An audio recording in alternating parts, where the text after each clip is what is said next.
I heard from a couple of friends who have been here before that this is massive. So first of all, thanks Kenji for the introduction, and thanks to Dasha, Marina, Anastasia, Dima for having us around and having us from Singapore coming over to share with you guys. Maybe you do.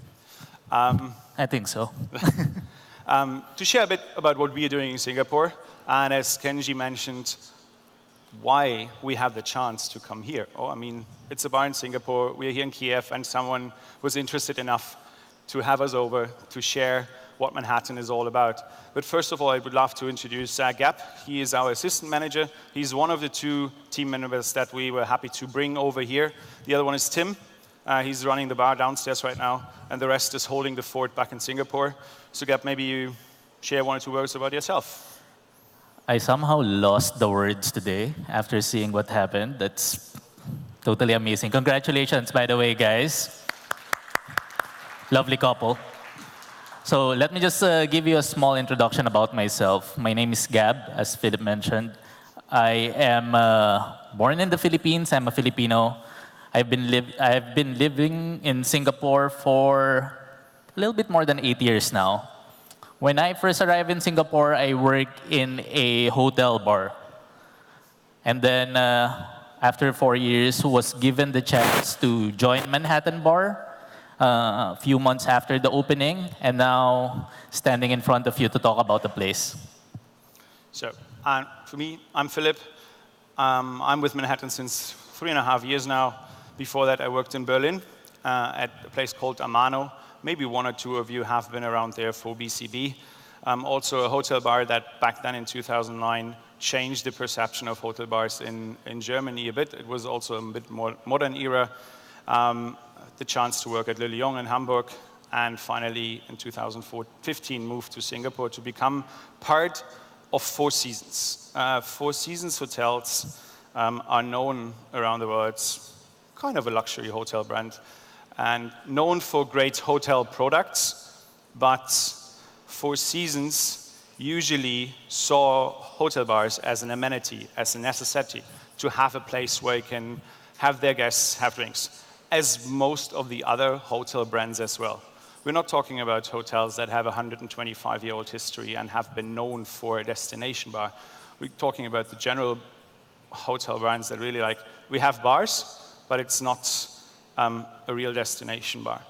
And talking about the region Singapore, which is the stepchild of Four Seasons, so it's just Four Seasons managed hotel in Singapore, it's now 36-year-old. When the idea of Manhattan came up, and this is one we want to talk about in the next couple of minutes, it was like really trying to take a risk and change the hotel bar.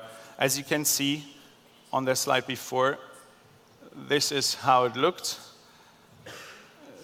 This is what they did with it. But before we really go deep, I think for these days, this is something that is a huge part of getting the word out. And I think Gab is a great person to introduce you why we choose this kind of concept for the presentation as well. So basically what you can see right now, we have taken an inspiration of making our presentation about in an Instagram format. Why? When I first arrived in Kyiv 2 days ago, I've seen people really love Instagram here. They love using the social media. Oh my God, everything that is happening is basically an Instagram story. I've seen my face when we were doing in the bars a few times, and it's just massive. I'm surprised on how the people in Kyiv really appreciate Instagram. Well, another thing is that on the professional perspective, I think, honestly, social media-wise, I'm the laziest person in the world. My hotel scolds me for not being social or not sharing anything on social media. I think I don't have to share my private life, but I'm one who respects state. I always look, and I'm happy to follow people and kind of see what's going on there. But over the years, we encountered that Instagram or social media in general became a huge marketing tool for brands, as well as Gab is pretty active on it. I think since he's here, gained a couple of not 100, but Follow lots of followers. Before we talk about really what we do with the hotel bar, it's like we as Manhattan, being 4 years old, we really suck in Instagram. Only 5,000 followers. It's like if you compare this to Atlas in Singapore, which is a new bar, just 2 years old, they have already 20,000 because they have a strategy behind it. We didn't have. We just like started posting pictures, and if you look at the Manhattan Instagram account and scroll like 2 years back, there was no real concept. It was just like picture, nice, but we were really not bad. Our PR department's great people, but it's a hotel. It has several restaurants, it has rooms, it has weddings, it has so many things to focus on. And over the years, so many hotels start to realize that there's a necessity for social media marketing departments, and that is what it's coming up. So we choose that to be aware of our own weakness, and of course, maybe one or two of you will follow Manhattan in the future and see what's to be up to date, what's going on in Singapore. But now, stop Instagram. We want to talk about the bar. So Manhattan, as you know it now, never has not been this before. So this is the Regent Bar in a hotel that is now 36-year-old, 32 years old. It was called the Bar. It was the classic hotel bar. When the hotel opened in the 80s as an interconti, it was a glamorous two-story hotel bar, piano Chesterfield couches. But over the years, it turned into a bar in a 440 hotel room where on a Saturday night, we had maybe 40 guests and revenue of $800. If you're F&B director at this place, you're clearly not the happiest person in the world, whereas you have restaurants around that do a couple of million revenue. You have a very renowned Chinese restaurant, you have everything else, but your bar sucks. And Four Seasons and the owners and the management took a risk and say, okay, in a 32-year-old hotel, we'll invest some money, some serious money, to create a social hotspot. I mean, you can have this as a mission statement. If it will succeed is a different story. But you need certain people on a table to bring an idea together. And what we were very lucky to have an ambitious F&B director, an ownership that was willing to invest money, and as well a consultancy agency named Proof & Company. And Manhattan was their first consultancy project. And it all came up after sitting in the bar, drinking a mediocre Cosmopolitan and saying, okay, this space looks nice, but we have to do something out of it. And so the idea of a grand hotel bar, as Kenji said, a New York 1920s inspired grand hotel bar came up. And now Manhattan being 4 years old, something must have happened along the way because we would not be here if it would be still the same bar. Yeah. So what you have in the screen right now it's basically a photo of the facade of Manhattan. You will see the left-hand side part, if you will compare it to the old bar a while ago, massive change happened. The rooms, fabulous. You have a more luxurious feel, but at the same time, it's not super intimidating. It's relaxed. It would give you that kind of a feeling that you want to sit down, have a drink, and enjoy the night. So, you have seen this before, and this is after. You open the doors. Is anybody has been to Singapore and has seen Manhattan and know what we kind of talk about? I saw one or two people in the audience that have been to Manhattan. Just like, I signed the contract with Manhattan with just seeing renderings. I've never been to the bar before because when I was in Singapore, it was the 12th of April 2014, and the whole bar was still covered. You couldn't see. When you open the door, it is one room, and the bar, the place where the craftsmanship is executed, is the center of attention. The whole main saloon is to be seated only. The bar is elevated. So in this case, designers, architects, consultants, and the hotel management and the owners really worked together and worked on a concept to create a room that is home to people. It's like a living room. I'm talking numbers just a bit. the owners, and that is where it's important for you, for business decisions or for hotels, they committed to a certain budget. Let's say it was 500,000 in the beginning. At the end of finalizing the project, we're talking 3.5 million Sing dollars to get everything done. It sounds a lot of money. I think in USD it's 2.1 or 2. Not our pocket money, not mine at least. So it means that the owners were willing to invest into a 32-year-old property a lot of money because they had a vision. They had people around that believed in an idea. But money does not buy everything. Money is a helpful tool, and we are privileged that someone had the money, but it is more about everything else around it, about the people and the concept that you put together. And Manhattan 2014, when it opened, we're talking Singapore. Singapore was known for the Singapore Sling. Singapore Sling, healthy measurement of pineapple juice, some gin, some liqueurs. The raffle sells roughly 1,400 pieces a day at $34. So they make roughly $16, $17 million out of just that one single drink. Bar will just reopen by end of the year. But that was, I mean, there's no other country that has a cocktail being exported. But there was no hotel bars in Singapore. There was lobby lounges. I mean, Gab, where did you work before? I used to work in Mandarin Oriental before I moved to Regent Four Seasons.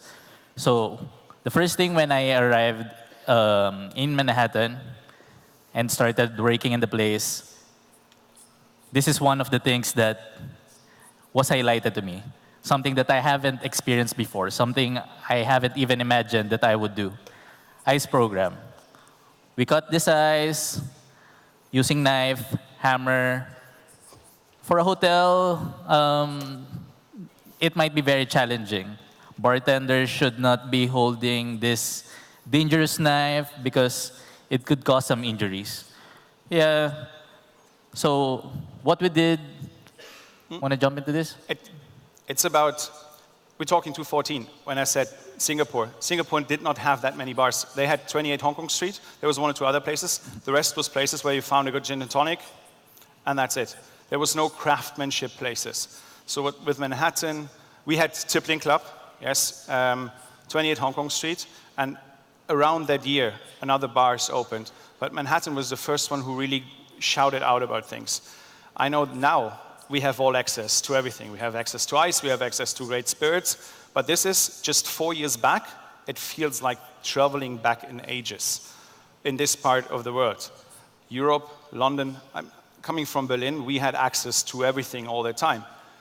But, or the States, not comparable. We're like 20 years behind what Europe has been, or 10 years behind for what Europe has been doing. So for us, it's important that it has been a strategy, a commitment, and we wanted to create something that in this part of the world people talk about. So ice is one thing, and he's right. In hotels, often projects, ideas are stopped, regardless if it's Four Seasons, Mandarin Oriental, or anyone else. It's not about saying that this is the best company in the world. It's just like really everywhere. It's like sometimes it's just like rules and regulations or budgets. And in this case, it was really about, okay, someone is willing to go an extra mile. Ice program is one thing. We created our own beer. We had the chance to work with a local brewery. Now, so many microbreweries. Back then, Singapore was something special. Recreating an old Knickerbocker lager from the States. It took us 2 or 3 months to really find the right recipe. Now it's a very refreshing, nice draft. I mean, if I can go back to the Knickerbocker, you will see the Knickerbocker slide. It might be weird for you guys seeing a beer highlighted in our presentation. We're known to be a hotel bar. We want to depict ourselves as a cocktail place. So why do we have a beer? Again, this is something that goes deeper on the philosophy of Manhattan. We want people to go into the place and enjoy, no matter what you want. We don't judge people because they want beer, and we are a cocktail bar. If you enjoy drinking beer, if you enjoy drinking wine, we'll be very, very happy to serve it to you. That's, again, a different kind of mentality that we have to adapt. I think one of the reasons for hotels are usually, if you go for vacation to hotels or resorts, you go there because you wanted to have a great time and experience. And in hotels, we tend to avoid a no. We want to make things happen, we want to make people happy. And yes, the focus was to work around cocktails from the 1920s, classic drinks, everything that, always please remember, it's 4 years back in a very vibrant city now. Singapore is now become a hotspot for bars and restaurants, but back then, beside the mentioned ones and Marina Bay Sands, there was nothing really going on. So the beer was definitely something that, even though we wanted to not focus on that particular category, we wanted to have something special. Brunch, big thing in Singapore. Saturdays, Sundays, all the lobbies full, high tea brunch, spectacular buffets, oysters, champagne, everything. Working in a bar, Sundays usually is the lucky day, or being home relaxed after a long Saturday night shift. No, for us, Sunday morning is brunch in the bar. But you just don't do a brunch. It's just like you wanted to create, again, an experience. So focusing on drinks and entertaining stations. We have a whole room converted into a Bloody Mary station. We have a whole room converted into a milkshake station. We have oysters, etc. But it's all about entertaining and providing the same service as we do in the evening. It's an a la carte, comes at one price, so it's not like that you end up big bill. You pay a certain price, that's it, and you can just have fun for 3-4 hours. It's just like Saturday nights long, Sunday mornings is always like a little Scrabble, who has to do the early shift. And we're not just doing brunch. If you look at our side, you can see adults-only brunch. This is the first time Singapore have seen something like this, adults-only brunch, inside the hotel. If you were managing a hotel, I think you would want people to go in, especially the people living in your hotel. And most of these travelers do have kids. Why are we doing this? Why adults-only brunch? We have a couple of other outlets in the hotel that allow us to host kids, and Manhattan is 18 and above, so we decided as a business decision, adults only. Beside adults only, Manhattan is a place that never rents out exclusively. In hotel bars, it's easy. You have business groups, they want to have a reception, want to close for 100 people, easy money in the pocket. We decided from the very beginning, this will never happen. We are a destination for hotel guests, we're a destination for people living in Singapore, and a destination for people who come to travel to Singapore and, in the long run, maybe have heard about Manhattan and want to visit it. I could not recover from someone or for someone that checks into the hotel and is informed that that night the bar is closed. In the long run, or in the short run, I might earn money. In the long run, I just lose reputation among my guests or among our guests. We want them to be sure every day of the week they can just come to our bar and enjoy. It's a decision. We decline per month 2 to 4 exclusive offers, and we're talking $30,000, $40,000, $50,000 per offer.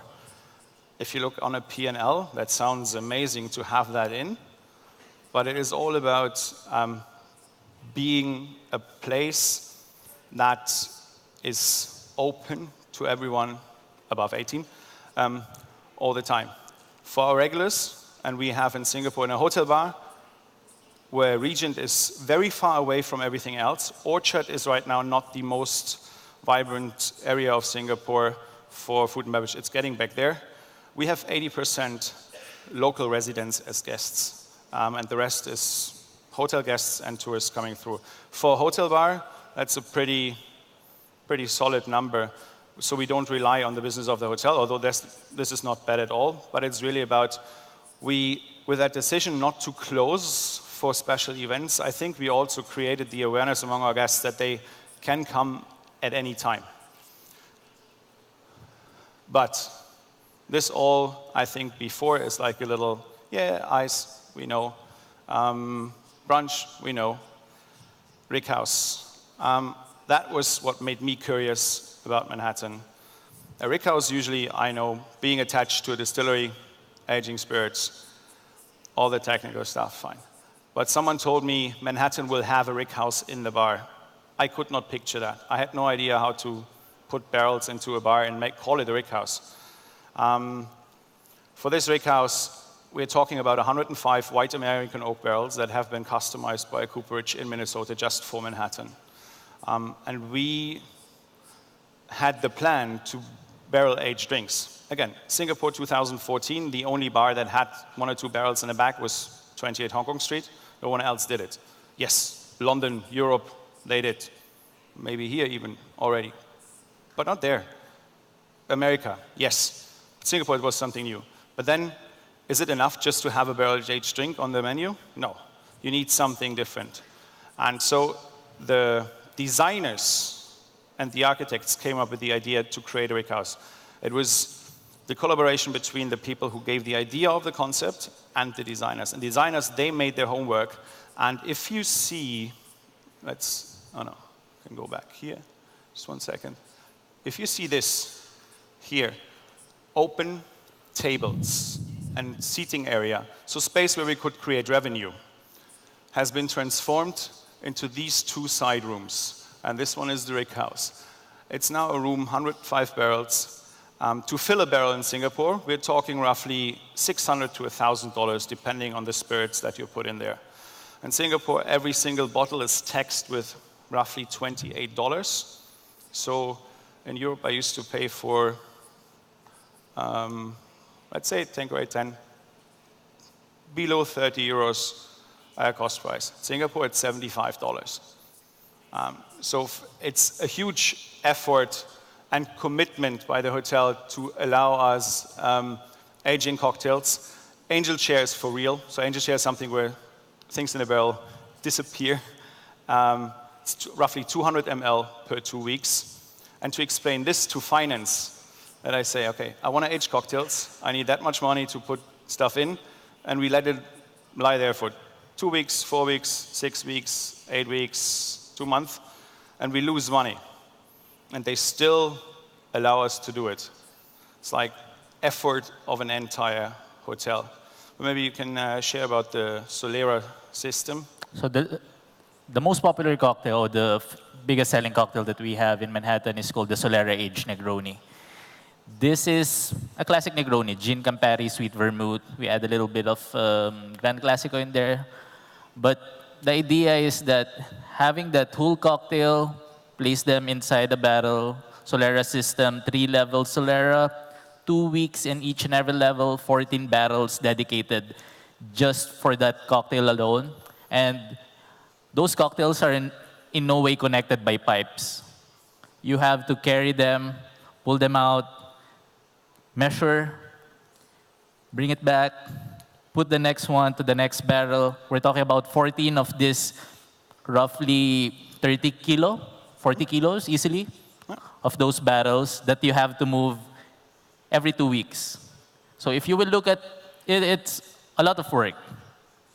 Previously on my job in a hotel bar before I joined Manhattan, I'll go into the hotel, work, go home. That's it. It's like a routine every day. Punching in, cutting lemons, peeling maybe some celery, checking if the tomato juice is done. That's it. Manhattan, over the years, everybody has duties. It's nothing new now, but back then, for this place where we were, it was an idea to inspire people, to bring people to the bar. In Singapore, with all respect, the local young generation is not really interested in working hospitality. So you have to be different to be attractive enough to get people into work in hospitality. Hospitality is a lifestyle. It's like something you carry here, and it comes with extra duties. Opening the door, saying please and thank you, it's something that should come natural. As well as if you want to create something or you want to be part of something like this, should be commitment. We'll talk about this later. But the rickhouse is one of the places where we really have at least 2 or 3 people taking care of this all the time. The second room that we have on the other side is the ingredients room. It's like a display of all the things that we use for on tinctures, fusions, bitters, liqueurs, and this is the room that has been transformed into Bloody Mary station for the brunch. For these days, we mentioned Atlas before, we have in Singapore lots of hidden bars and some more known bars that focus on single malts. Single malts always sell. Even in a hotel bar, it would be an easy one to kind of say, okay, good single malts. It's not a no-brainer, but that is something that always sells very well. Japanese whiskeys. The more expensive, the more the people love to go. Usually a 5-star hotel bar associated to some nice cognac brands. We took a risk. American whiskey.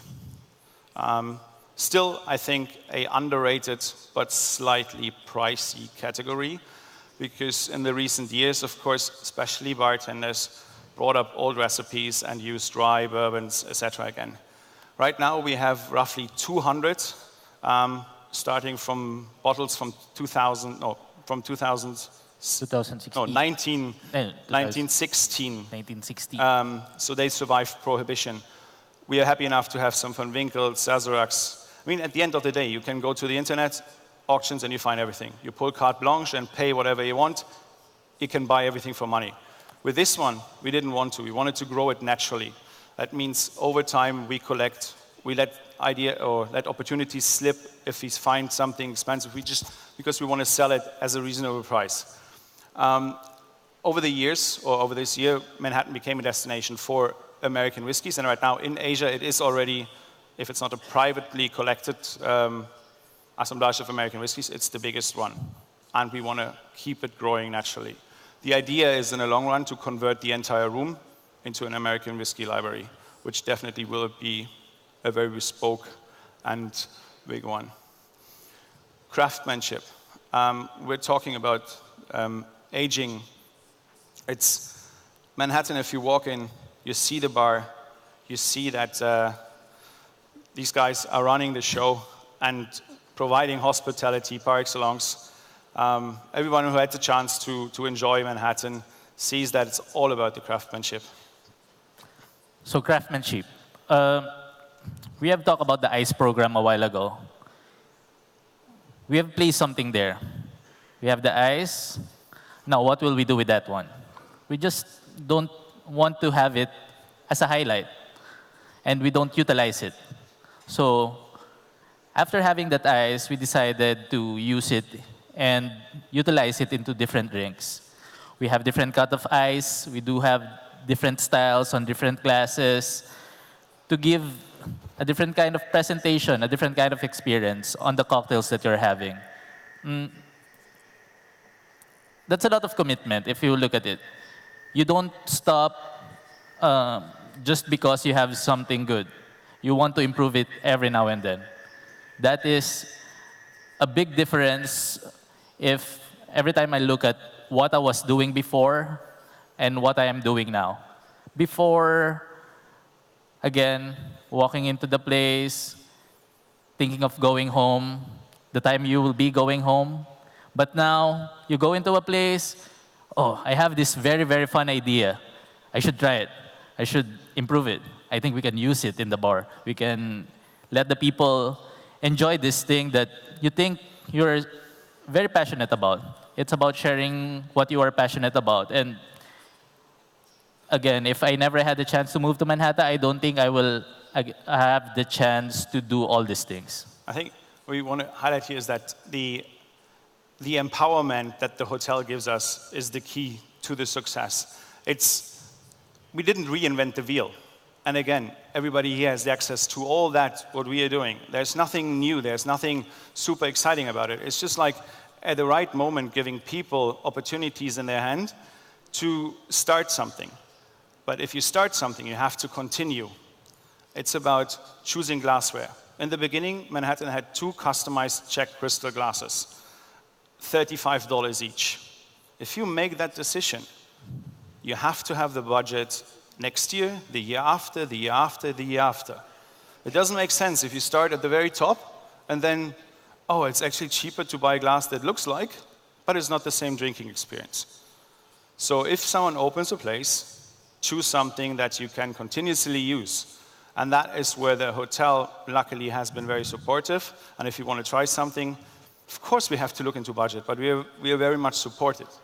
The key, besides being allowed to use special ice, which is these days nothing new, it's really the people.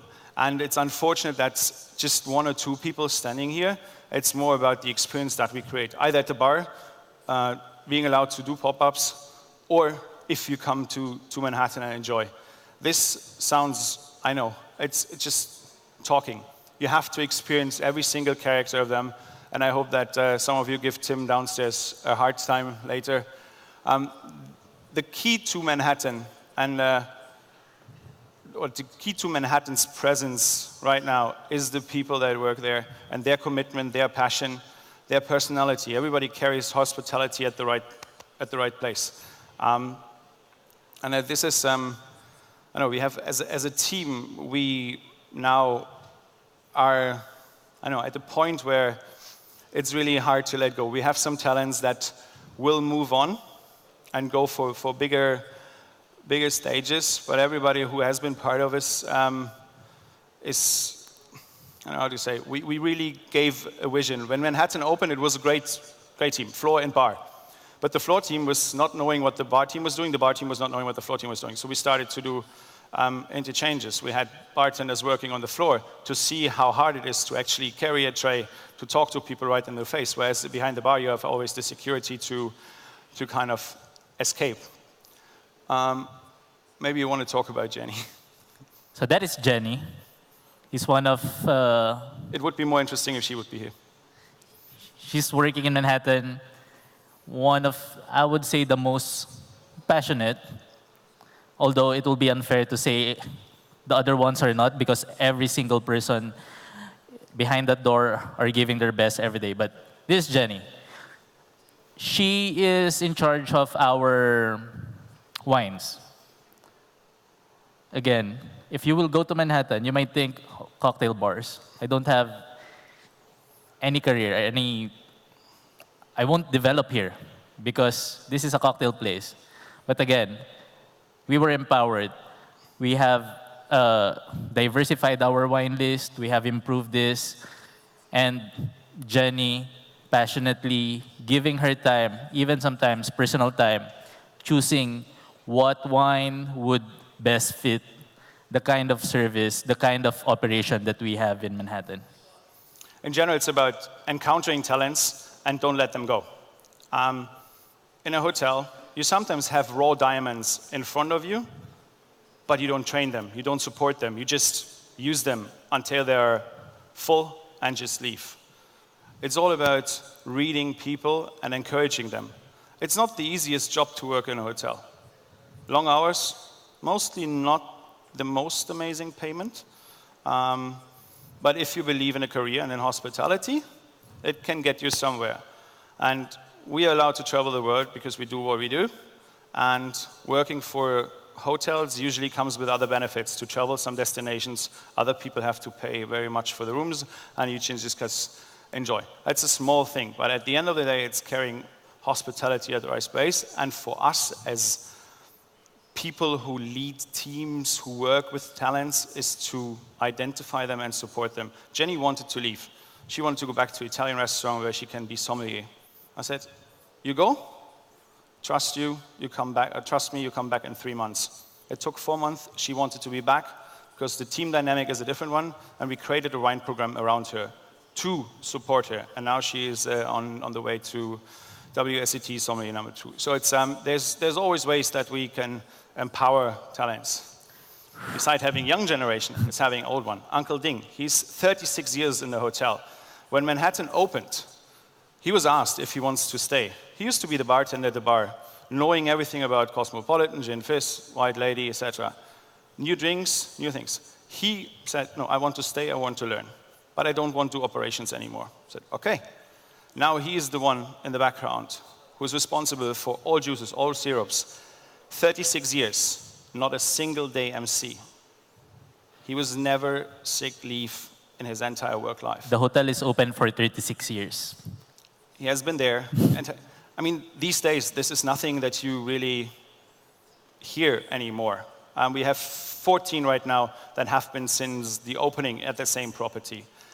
He's funny, and if he's not there, we really realize it, because he's doing things that no one else of us has time for. Every time he has so much leave, he just comes to work 3 to 4 days a week. He's the best paid bartender at Manhattan because of his time being there. And everything he does is super valuable, but no guest knows him. But he's one of the cornerstones of Manhattan being Manhattan. When Manhattan opened, we got a new GM. He started 2 weeks after I started. He came from Four Seasons Hong Kong, a hotel that has 2, 3 Michelin star restaurants. Our F&B director at the Regent was very passionate about new GM and about Manhattan because it was his baby. So he brought the new GM into the bar and said, "This is Manhattan, it's amazing, it's cool." GM said, "Oh, nice bar." Walked out. No hard feeling, no emotion, no nothing.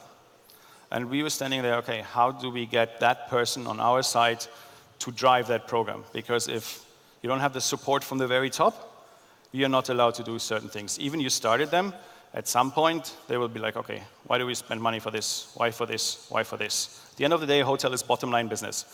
Guest experience, but it's an enterprise where at the end of the day, someone wants some money back.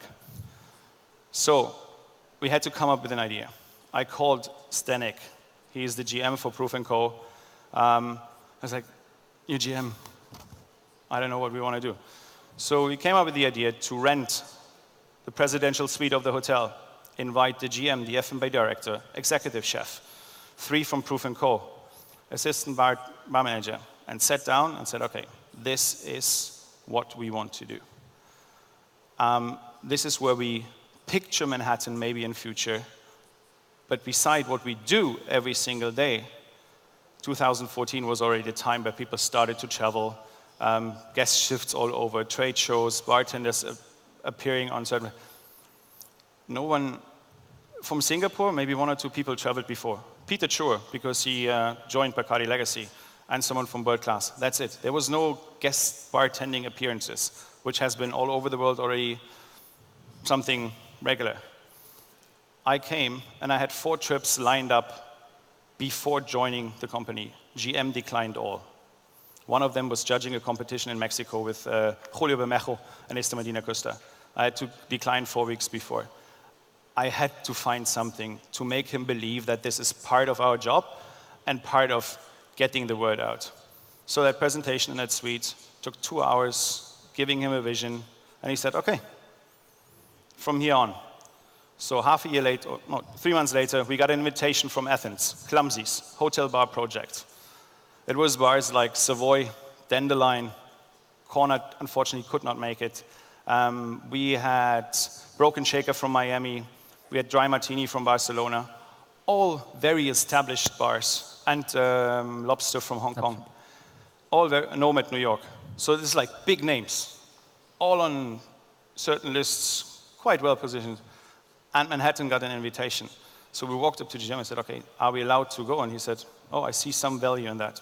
So go ahead. And that was literally the kickstart for Manhattan as a team start having the chance to going out. We had Cedric and Gap, 2 amazing talents in the bar. Best friends, but also driving for the same kind of recognition and position. But I could only take one. No one of them ever traveled for bartending before. We not flipped the coin, but we made a decision. We let Cedric go first.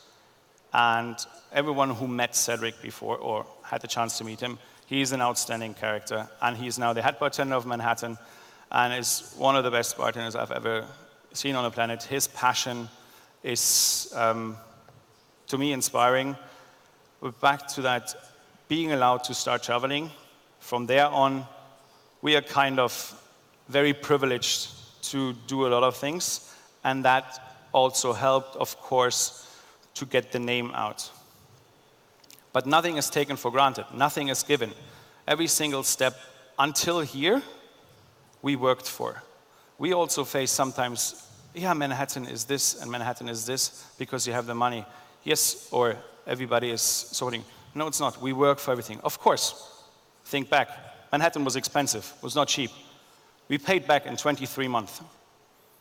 We paid that whole investment back in 23 months because we worked, we ran, we sweat, and we tried to give the best time to our guests. We have service standards in hotels, LQA, COIL, Forbes. Travel is only allowed if you reach certain standards. It's not that, oh yeah, go, but let the bar behind. No. There's certain levels that we have to fulfill in order to be allowed to go. Right now, 5 people of Manhattan are traveling. 2, one is for a wedding, one is for dad's 60th birthday. You don't say no to that. 3 of us are here. We are 18 in the team. Everyone else is working, doing extra shifts. Team sports. We are happy where we are right now, but we really have been privileged with that was given to us, the support of the hotel, and the passion that is among us. While traveling, you also want to have people in. Guest bartending series, nothing new. Still then, remember, 2014, no hotel back then really budgeted money for that. Why should I fly a bartender in, business class ticket, economy class ticket, have him in a hotel for 3, 4, 5 nights, food, drinks, everything, just because he's making some drinks for one night? Do I have to pay him as well? Maybe, happens. These days, this is so much marketing for every bar involved or restaurants. I mean, chefs have done this before, but thinking back, there was nothing. 4 Seasons until now, or our hotel brand until now, still properties are like, nah, we don't know. But Manhattan, over the years, inspired an entire company and now came up with strategies to reinvent not all their hotel bars. We started with Asia, but they really had an eye-opener with a passionate project, and we are very happy to be part of that, and that is when those kind of things happen. It's difficult to really describe what we do every day. You have to experience, but we are very happy and proud of. Kenji mentioned 1 or 2 things before. Recognitions are great, but again, it's more about having the appreciation of people that work with you and your guests, especially your guests. Having people coming back every week, once a week, once a month, or once a year if they're in Singapore and come with us. But I think this one, being with the big bosses, maybe you want to share 1 or 2 more things to that one. So if you look at the picture, that's me, that's Philip. We have our F&B director, our GM, food and beverage Asia Pacific for 4 seasons, and even the F&B director of the other 4 seasons. So there's 2 4 seasons in Singapore. And he joined us as well during the recognition for the Asia's 50 Best Bar. It's a bar. 4 Seasons known for rooms, resorts. We have Michelin star restaurants all over the world in the hotel. When Hong Kong picked up 2, 3 Michelin stars, the lovely gentleman, our GM, was asked if he wants to send the chefs to Paris. They didn't go. 4 Seasons planned a culinary executive chef for over 2 years for Asia Pacific. Never installed. But for the bar, they have become passionate about it. Because a group of people in a small black box on a 2nd floor of a 36-year-old hotel in Singapore, as many other people and teams do as well, run an extra mile. And yes, we are privileged to work at a certain place, doing that at the right time, at the right space, and that is the reason why we had the chance, or we have the chance to come here and experience their support. Our VP for F&B, or Vice President for F&B in whole Asia Pacific, is now a young gentleman with a big vision and more things to come. We were asked if there's more Manhattans coming. No, but different concepts in bars. And he mentioned a hotel brand he used to work for before. In Singapore, we have everything. We have Ritz-Carlton, Shangri-La, Hyatt now, all these hotels refurbish their bars. And everyone strives to have a better product than they see at Manhattan. Everybody wants to, okay, they hire the same consultancy agency. They even ask for the same designers. They put $1 million more in. Will it be the same result? We don't know. Because it's at the end of the day, it's the people that I think make the difference. And we have friends in all the hotels, and we are excited to see. One of the best examples is the MO. This old lounge now changed into a bar. So we're looking forward what's going to happen. We're saying that this place, Manhattan, has been an inspiration for an entire hotel company as well as for a whole city. And we just have been there at the right time and happy enough to be part of that. And we hope that this more theoretical presentation still will bring some people to the bar to be part of that. 4 years running, not a one-hit wonder. Every year, more guests. Every year, more revenue. Happy to have also some more bottom line plus. Last year, or this year in May, we had 1,000 more guests than in May the year before. That means 33 guests per day more. Actually, it's not what we want. We want someone to sit down, have 1-2 hours, relax, 2-3 drinks. If you have 33 more guests, it's people that come to spectate. Oh, why is this bar out there? Come have a beer, have a drink, and go out and say, that's it. They're right, because sometimes you don't have the time to provide what you want to provide and what you're known for. So it's every recognition comes with pros and cons. To have 1,000 more guests means definitely have a bit more money at the end of the day on the POS, but at the same time, less time for taking care of people. That's why having a door, having waiting times between 20 and 60 minutes on the weekend is nothing unusual. In Singapore, people love to line up for free ice cream or a book, or paying $20 for a packet of chips, but to get into a bar, patient, sometimes impatient. I guess as everywhere in the world, it's always best to have someone who sneaks you in, but at the same time, we're limited in space. If it's full, it's full.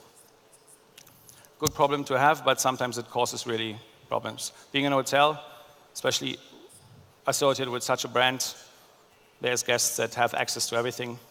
Sometimes you have to deny. That is a challenge, but it's all about how you approach those situations.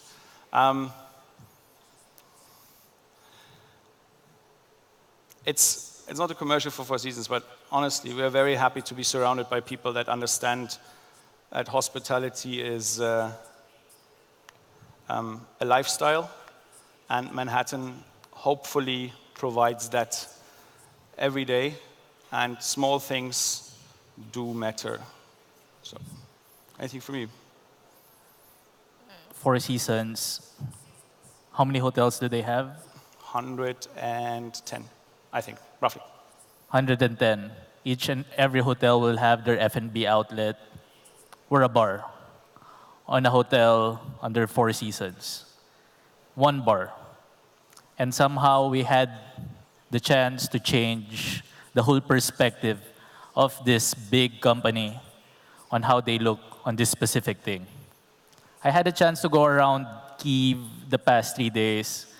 I had a chance to visit some bars, hotel bars in particular. It's really sad to hear from the guys working behind the bar that, or the people behind that establishment that, yeah, we're a hotel bar, this is what we do. This could be a risk if we do something different. I don't think we can make it on this kind of... This is about taking risk. It's up to you to decide if you want to be the first one who influenced everyone, or would you be the one who followed the first one? It's a risk, that's true. But at the end of the day, if you're committed, if you give your attention, passion, commitment, I don't think things would go right. Wonderful things can happen if some people believe in the right people at the right place, sitting on a table, and as Gab said, take a risk.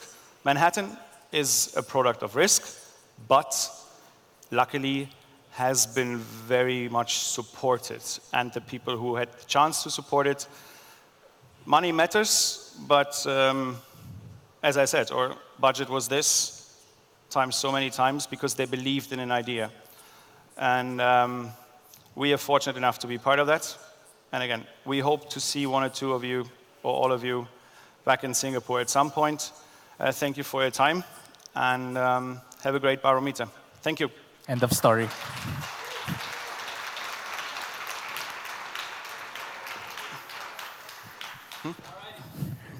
Once again, let's hear it for the boys from Manhattan.